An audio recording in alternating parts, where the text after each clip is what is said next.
Shalom, salam sejahtera. Departemen Bakti Wanita Advent Uni Indonesia Kawasan Barat mempersembahkan Renungan Harian Wanita Kristen 2023 disusun oleh Ibu Ria Sinuraya. Minggu 28 Mei dengan judul Injil Kekal ke Ujung Bumi. Firman Tuhan di dalam Kisah Para Rasul 1 ayat 8, tetapi kamu akan menerima kuasa kalau Roh Kudus turun ke atas kamu, dan kamu akan menjadi saksiku di Yerusalem dan di seluruh Yudea dan Samaria dan sampai ke ujung bumi. Bersyukur menjadi keluarga pelayan Allah. Saya telah melayani bersama suami saya yang adalah seorang pendeta gereja Masehi Advent hari ke-7 selama lebih dari 18 tahun. Kami berpindah-pindah dari satu jemaat ke jemaat lainnya dengan berbagai macam kesaksian karya Tuhan yang indah. Dan mulai bulan Juli 2018, kami dipercayai untuk melayani Jemaat Naripan Bandung hingga saat kesaksian ini ditulis. Disinilah saya melihat karya Tuhan dan waktunya yang maha indah terjadi kepada seorang suami dari ibu yang setia beribadah dan berdoa di gereja ini. Selama 3 tahun menjalin kasih, lalu 32 tahun berumah tangga, suami ibu ini tetap bersikeras untuk menjalankan agamanya yang berbeda dengan istrinya. Walaupun begitu, beliau rajin membantu dengan memberi dukungan material untuk program-program di gereja kami. Apalagi semenjak beliau pensiun dan dipekerjakan kembali di sebuah BUMN. Satu jemaat bergumul untuk memenangkan jiwa Bapak yang baik hati ini.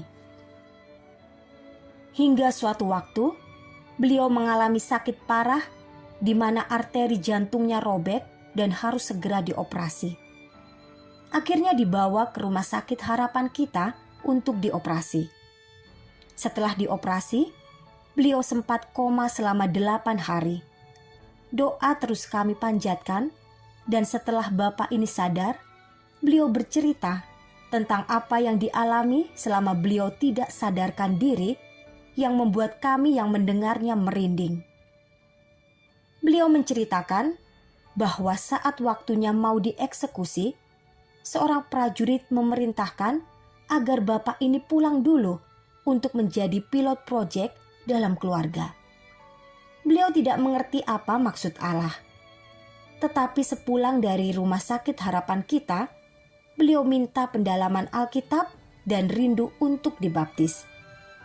Setiap kali beliau bercerita, beliau menangis terharu sebab beliau masih diberi kesempatan untuk hidup.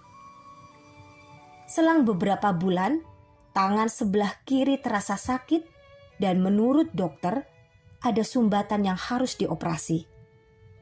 Akhirnya Bapak ini memutuskan untuk dibaptis sebab ia yakin Tuhan telah memberi kesempatan kedua untuknya agar dapat bertobat.